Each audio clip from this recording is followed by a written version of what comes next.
All right, ladies and gentlemen, welcome back to the channel again. Thank y'all so much for coming over here. Got this video here. I never heard of this woman. Tanya Blount says, reveals how Diddy made her homeless. She rejected the freak-offs. You know, we always talk about how when you don't comply, when you say no, how you get blacklisted. I don't know if she's like a rapper or singer, but like I said, there's those people who are like stars. Then those people you be like, damn, what happened to them? They were so talented, you know? Because when you look back at that song Cry with Jaguar Wright and Jay-Z, he stopped performing it with her and started performing it with Mary J. Blige. So we ain't gonna waste no more time. Let's jump right into it. So Tanya Blount is one of those singers who should have blown up, but did not. And do you know who we have to thank for this? Once again, Diddy. Allegedly, she also refused to party the way Diddy wanted her to party. And just like many other artists who were hit with the bad boy curse, she ended up broke. Child, there's a lot happening with Tanya, and as always, I will be breaking it all down. Okay, just for a bit of background about how she got into the industry, Tanya was born to an Afro-Panamanian mother. Oh, that's her from Sister Act. Right here. And as always, I will be breaking it all down. Okay, just for a... That picture right here. Her and Lauryn Hill. Oh, okay. Bit of background about how she got into the industry. Tanya was born to an Afro-Panamanian mother and an African-American father, and she attended Baptist services on Sundays and attended Catholic school where she sang in the choirs. She also attended Morgan State University where she majored in psychology and also sang in the university choir. Now, for those who recall, Tanya came to prominence in the film Sister Act 2, Back in the Habit, in which she featured as the character Tanya, and her performance of His Eyes on the Sparrow with Lauryn Hill was a particularly notable moment. In fact, according to Tanya, that movie is what really changed her life. Miss Tanya Trotter, formerly Tanya Blount. That was my name when I did Sister Act 2, and my name of the movie was simply Tanya. Oh my God! Oh, how are you?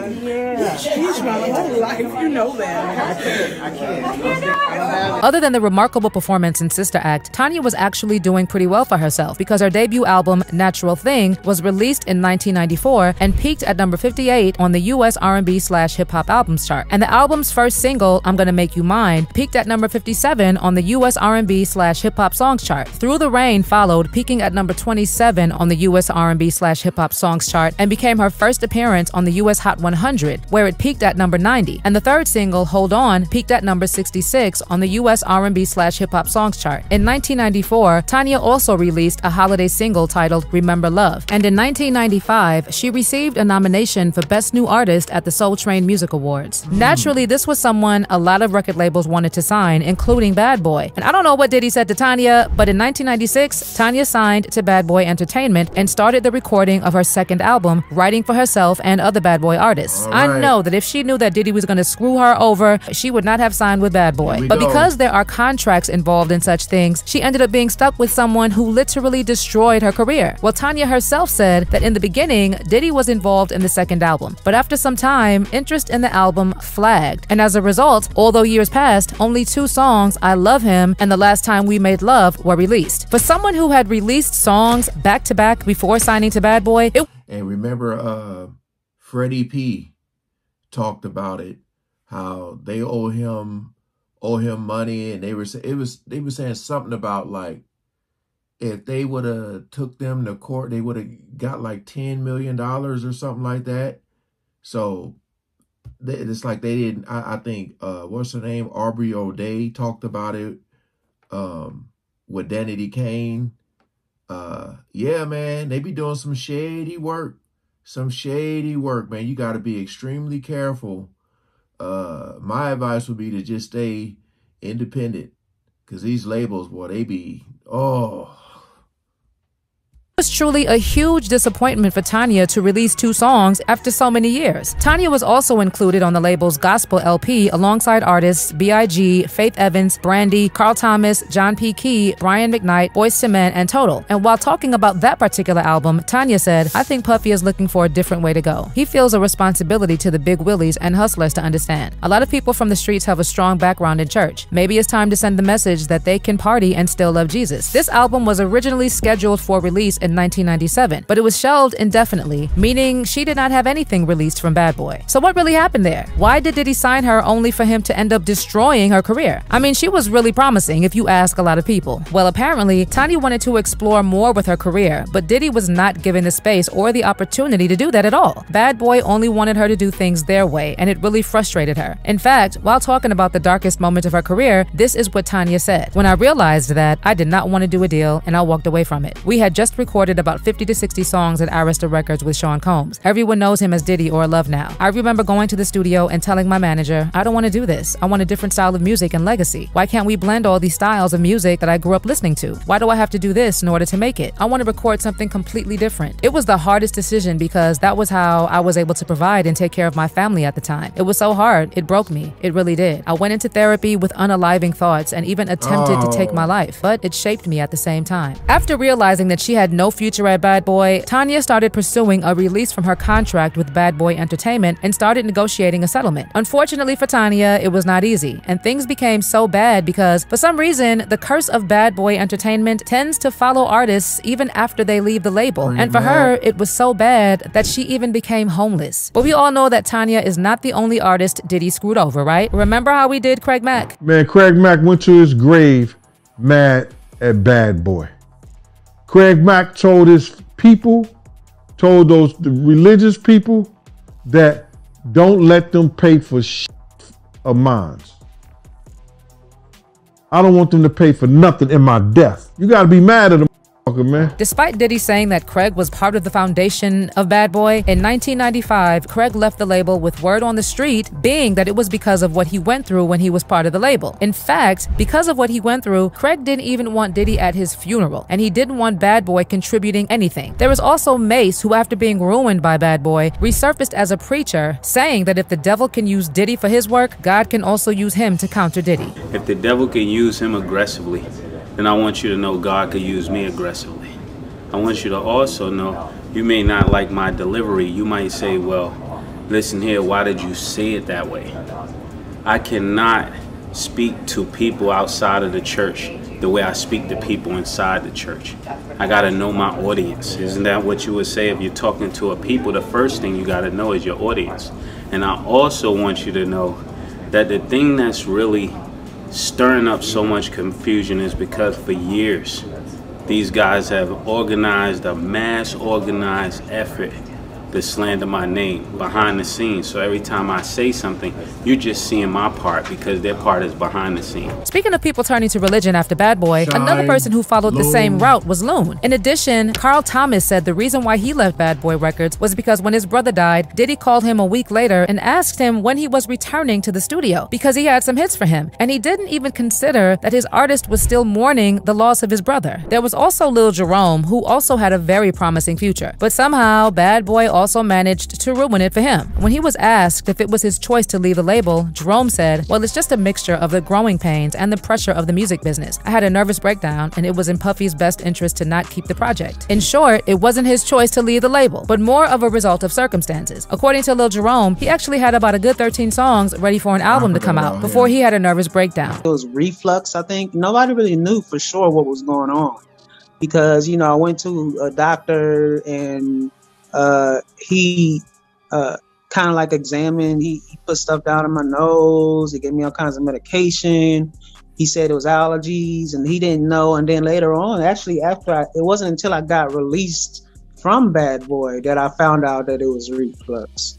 So nobody knew what it was. I didn't know, my dad didn't know, the company didn't know, and the album just never came out And eventually I did have a nervous breakdown. Then there was also Day 26 that was handpicked by Diddy. And while talking about their experience, Willie Taylor accused Diddy's Making the Band of setting up artists for failure. He said, Making the Band was an experience for sure, but the platform and contracts were all set up for the failure of hungry talents. Learning experience. You got to understand. Hungry talents, key word right there. Hungry talents. I told you, they'll give you and put money in your face that you thought in your lifetime you would never see. Never see. You know, and you're going to sign your name on that dotted line. Ain't going to really read what you signing. You just see the money, and next thing you know, they got you. You don't own the rights to the music. You know what I mean? And that money goes fast. That money goes fast. They'll even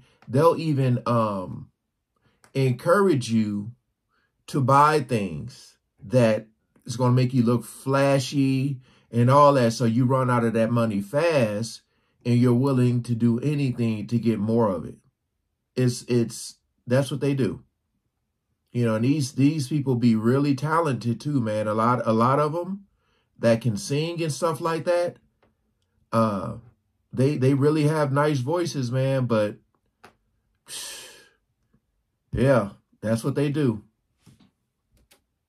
People will do to you whatever you allow them. So don't let your passion drive you to the wrong destination. Ooh. Hashtag MTB4, Day 26 / Danny D. Kane are talented groups, but the situation in which we met was designed to fail. So yeah, Tanya's experience at Bad Boy was not new at all. Hers is just one of the many careers that Diddy managed to ruin. And when it comes to Tanya, I've had people say that Diddy was also interested in her, and because she didn't want to party, Diddy also frustrated her life and made sure she was miserable. And I know that she was invited to the parties because when the allegations against Diddy came up, Tanya spoke about them during a new episode of Bunny XO's Dumb Blonde podcast and said, quote, everything has good and bad. I'm really appalled with the stuff I'm hearing about now. I had protection too. I was young, but I had a manager who told me, no, you're not going to that party. I also had God protecting me from whatever was happening. The people who experienced it, I really feel bad for them. Well, while Tanya was trying to find her footing, she eventually also met her husband, Michael Trotter. And although her career didn't become as big as it should have, at least she got something out of it courtesy of her boo, Mr. Trotter. As for how this relationship even came about, Michael grew up in Cleveland and Washington, D.C., spending time as a child in homeless shelters. Eventually, he found refuge in the music of Ray Charles, Johnny Cash, and Harry Belafonte. But it wasn't until he served in the Army during the Iraq War that he discovered his calling. After his commanding officer died, he was asked to write and perform songs to honor his unit's fallen hero, and that's how he found his calling. After returning from his service and launching a career in music, Michael Trotter met Tanya Blount at a festival where both were performing, and after seeing him play, Tanya ran across the field in 4-inch heels and was like, who is this guy? I have to know who he is. At the time, they exchanged numbers. He lost her phone number, but she found his number and called him. Tanya then later invited Trotter to collaborate on a project with her and her brother, and as they trained vocally, apparently there was something happening that they both were trying to deny, and it was creating this kind of tug of war. They ended up getting married in 2011 and formed the War and Treaty 3 years later. Now, although they had a lot of tough times together and were both even homeless at some point, they found purpose with their music, and they have been trying their best to be successful. A lot of the War and Treaty's music is especially about trying to turn suffering into hope, and beginning with their 2017 EP Down to the River and their album Healing Tide a year later, the War and Treaty have developed a following for their mix of Americana, gospel, rhythm and blues, and pop, as well as the duo's powerful singing. Their song 5 More Minutes was actually born out of a dark time in 2017 when Trotter was contemplating unaliving himself in an incident that involved the intervention of his wife and the police in Michigan, where the couple were living at the time. While remembering that moment, Trotter said, Tanya got down right between my legs on her knees and grabbed me by my face and said, I know you have a time frame to end your life today. I can see it all over your face. But if you would just give me 5 more minutes to love you, I promise I'll give you a reason to change your mind. The pleading and the begging was replacing that sorrow and anxiety. I could tell you now, I'm still living in those 5 minutes. I was being reminded that in the midst of your pain, hurt, and sorrow, you still got 5 more minutes left, and I'm gonna love the hell out of you. Well, they were obviously able to work through it, and they have a beautiful family. I can actually say that currently Tanya is doing relatively okay. But do you believe she would have had a better career had she not gotten involved with Diddy? Did the Bad Boy curse derail her career like it did for so many others? Let me know what you think in the comments section below.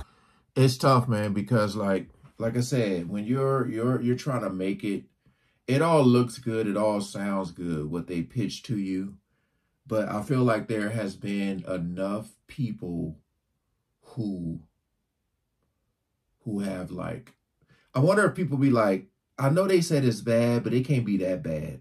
And they get up getting involved and it's worse than what they thought, you know? But my whole thing is like, I feel like there has been enough people to come out and say like, don't do this, don't go there, don't get involved with these people. But I just, it's just the fame, man. The fame be getting to people, man. And they just want to be famous.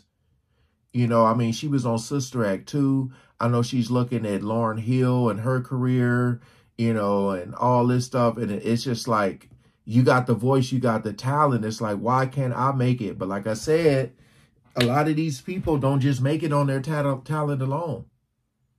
You know, a lot of them are forced into these deals.